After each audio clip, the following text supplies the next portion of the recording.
The Los Angeles Clippers are cursed. This team, throughout its entire history, absolutely cannot catch a break when it comes to luck. They are cursed. It's pretty much a fact at this point. It used to be laughable. It was like, haha, the Clippers and their bad luck. But these days, it's honestly just kind of sad to see this team that on paper should be contending, and instead they get struck down by injuries and misfortune every single season. But maybe, just maybe, I'm gonna knock on wood here, okay? Because this franchise doesn't need any more bad luck on them. Maybe this team can finally turn things around next season.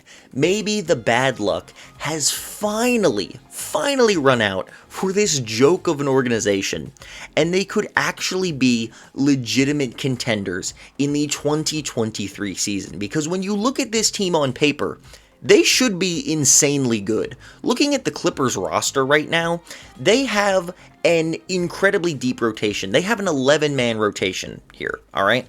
They've got Reggie Jackson, Paul George, Kawhi Leonard, Marcus Morris, and Ivic Zubac as their starting five, followed by Terrence Mann, Norman Powell, Robert Covington, Luke Kennard, and John Wall. And if John Wall's healthy, he actually might be the starting point guard instead. We just don't know what he's going to be like. In theory, that is the deepest team in the entire NBA, with an incredibly stacked starting five of one legit superstar, one borderline superstar, and one potential all-star, surrounded by defense, surrounded by multiple young players who continue to improve, surrounded by shooting, and just a freaking stacked team. This team is the best team in the entire NBA, if we're just talking about names on paper. However, in reality, three of the best players on this team may not even play for half the season next year. Just looking at history, John Wall has not been healthy for several years. When he has played for the Rockets, he's been up and down. But in theory, this is a guy who could be all defense caliber on one end and all NBA caliber on the other. This is one of the best passers in the NBA, a very good scorer at the rim, and an incredible defender for a guard.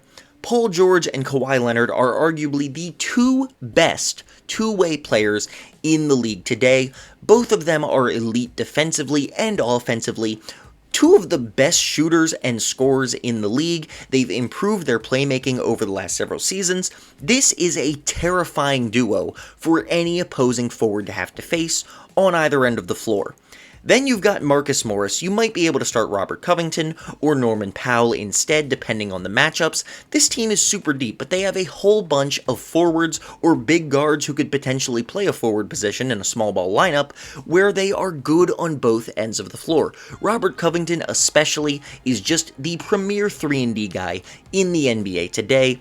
Norman Powell is a phenomenal scoring player. He can give you 20 points on any night on good efficiency, and Marcus Morris is kind of a mix of both. He's a decent shooter, he can do a little bit of creation for his own buckets, and he's not a bad defensive player either.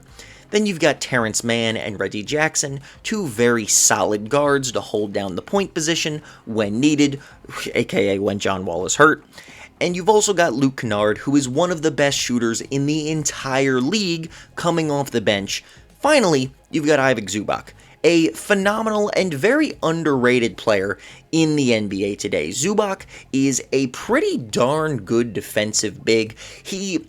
I think he gets underrated because, well, number one, he's on the Clippers and they haven't been that great lately, and number two, he's an overweight white dude when you look at him. That's what he looks like. He looks like a Jokic with none of the passing or scoring, but realistically, this man is just a real solid starting caliber center. He's a little bit of an okay passer. He's pretty good defensively, although he's nothing special on that end. He certainly holds his own, and really, he just does everything you want your starting role-playing center to do. When you consider all the other potential star power and offense on this team, you really just need your center to sit there and be a good pick and roll guy. He sets strong picks and just be a decent rim protector, and that is exactly what Ivic Zubac is.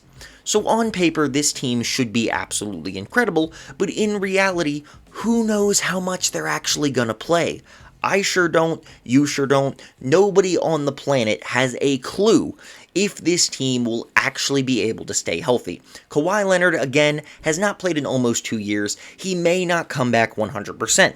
Paul George seems to suffer an injury every other week. He's one of the most fragile players in the league, but when he is playing, he's absolutely phenomenal. And once again, John Wall is a massive question mark. We really have no idea what he's going to look like next season.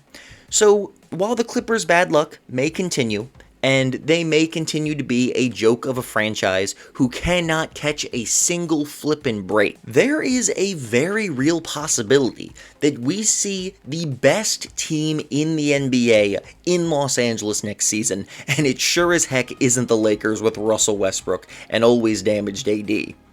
It is possible that Kawhi Leonard comes back 100% and is still legit, that Paul George fits perfectly next to him, that John Wall is the playmaking, passing point guard piece that this team has been missing, that this team is unstoppable offensively because of all their shooting and great shot creators, and on the defensive end, they are the best team in the entire NBA because of their incredible switchability, versatility, and depth. Now, I'm not going to bet money on this team actually being 100% because at this point, it's just a bad bet.